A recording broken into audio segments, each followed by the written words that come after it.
स्वाभिमानी शेतकरी संघटनेच्या युवा आघाडीचे विदर्भ प्रमुख प्रशांत डिक्कर यांच्या विरोधात शेतकऱ्यांनी खंडणी घेतल्याचा आरोप केला असून काल बुलढाणा जिल्ह्यातील शेगावातील जिगाव कार्यालयात प्रशांत डिक्करला शेतकऱ्यांकडून लूटपाट झाली। पोलिसांनी शेतकऱ्यांच्या तक्रारीवरून खंडणी प्रकरणात डिक्कर यांना अटक केली आहे। बुलढाणा जिल्ह्यातील सर्वात मोठा प्रकल्प असलेल्या जिगाव या महत्त्वाकांक्षी प्रकल्पात गावठाण क्षेत्राकरिता शासनाने शेतकऱ्यांच्या शेती भूसंपादित केलेली असून त्यासाठी मोबदला शेतकऱ्यांना दिला जात आहे। मात्र हा मोबदला प्रति हेक्टर 40 लाख रुपये मिळवून देतो असे आमिष दाखवून शेतकऱ्यांकडून लाखो रुपये उकळल्याचा आरोप करीत आणखीन पैशासाठी स्वाभिमानी शेतकरी संघटनेच्या युवा आघाडीतील विदर्भ अध्यक्ष प्रशांत डिक्कर हे त्रास देत असल्याचा आरोप शेतकऱ्यांनी करीत काल शेगाव येथील जिगाव प्रकल्पाच्या कार्यालयात शेतकरी व अधिकाऱ्यांच्या बैठकीमध्ये प्रशांत डिक्कर यांना शेतकऱ्यांनी लूटपाट करीत बैठकीतून हाकलून लावण्याचा प्रकार समोर आलेला आहे व खोटे बोलून आमचे घेतलेले 5 लाख परत द्या अशी मागणी शेतकऱ्यांनी डिक्कर यांच्याकडे केली। डिक्कर यांनी पैसे परत द्यायला नकार दिल्यानंतर शेतकऱ्यांनी डिक्कर यांना मारहाणीचा प्रयत्न केला। यावेळी डिक्कर यांचे कार्यकर्ते पळून गेले। याच घटनेची माहिती मिळताच शेगाव पोलीस घटनास्थळी पोहोचल्यानंतर प्रशांत डिक्कर यांना पोलिसांनी ताब्यात घेऊन पोलीस स्टेशनला आणले। यावेळी शेतकऱ्यांच्या वतीने संग्रामपूर तालुक्यातील हिंगणा कवठळ या गावच्या सरपंच पुष्पा संदीप मोरखडे यांनी रितसर शहर पोलिसात तक्रार नोंदवली। यावरून प्रशांत डिक्कर यांच्या विरोधात खंडणीसह विविध कलमान्वये गंभीर गुन्हे दाखल करण्यात आले आहेत। आज रोजी शेगाव शहर पोलीस स्टेशनच्या हद्दीमध्ये प्रशांत डिक्कर यांच्या विरोधात काही शेतकऱ्यांनी, विशेषतः एक महिला शेतकरी यांनी तक्रार दिलेली आहे।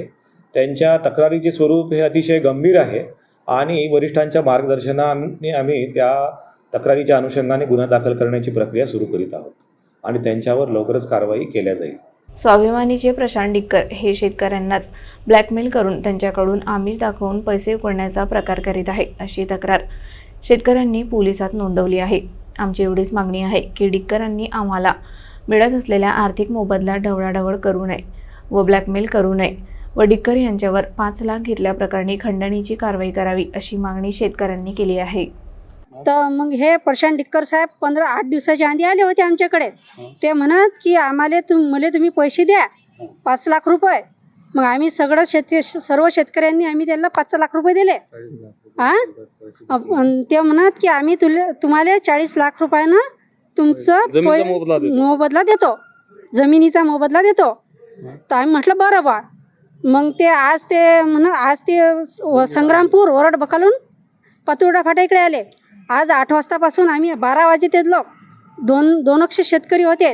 आम्ही सांगितलं की बुवा तुम्ही जाऊ नका प्रकल्पात। मग आज त्यानं वेगळी डिमांड केली 5 लाख रुपये द्या म्हणून। हां, तर बा तुम्ही जाऊ नका आम्ही तुमच्या पाया लागतो, तुम्ही जाऊ नका त्या प्रकल्पात, आमची नुकसान करू नका शेतकऱ्याची, आम्ही भूमी आणून राहिलो। तर त्यानं काही ऐकलेच नाही, आमची जमीन चालली, त्यानं काही ऐकलंच नाही। ते म्हणत तुम्ही आता आम्हाला 5 लाख रुपये एकरानं पैसे द्या, नाही तर आम्ही तुमच्या विरुद्ध आंदोलन करतो। काय झालं इथे प्रकल्पामध्ये? ते प्रकल्पात आले, ते ऑफिसमध्ये आले, तसे आम्ही गेलो। आम्ही म्हटलं की बा तुम्ही अटी काही करू नका नवीन, आम्ही पैसे दिले नाहीत म्हणून ते आमच्यावर ते कसे आंदोलन करून राहिले। पैसे मागितले म्हणून त्यांनी। आणि याच्यात आमची फक्त एकच अशी अट आहे सरकारले की बा जे हे होऊन राहिलं याच्यात आम्हाला कास्तकार लोकांना कोणत्याच प्रकारचं नुकसानग्रस्त झालं नाही पाहिजे आम्ही। आणि हे लोकांची जे डिमांड आहे हे थांबली पाहिजेत, कारण की हे वारंवार त्रास देणे, फोन करणे, घराच्या अवतीभोवती चक्रा मारणे, कारण घरी कोणी नसते, रात्रंदिवस या लोकांचे हे 8 दिवसापासून यांना परेशान करून सोडलं। किती लोक ते मागणार त्यांच्यासोबत? तर त्याच्या जवळ 4 ते 5 लोक असतील। ते कधी एक माणूस येते, दरवाजा वाजून जाते, बरं सर रात्रंदिवस असं हे कंटिन्यू चालू आहे। तर तक्रार आम्ही फक्त ते एकाच माणसाला ओळखत होतो, प्रशांत डिक्कर, आणि त्याच्यासोबत जे होते त्याची आम्हाला ओळख काही पुरली नाही। मग आम्ही मागणी आहे तुमची? तर आता आमची मागणी फक्त एकच आहे की बा जे आम्हाला हे त्रास देऊन राहिले ना, तर येईना आम्हाला फक्त त्रास देऊ नये,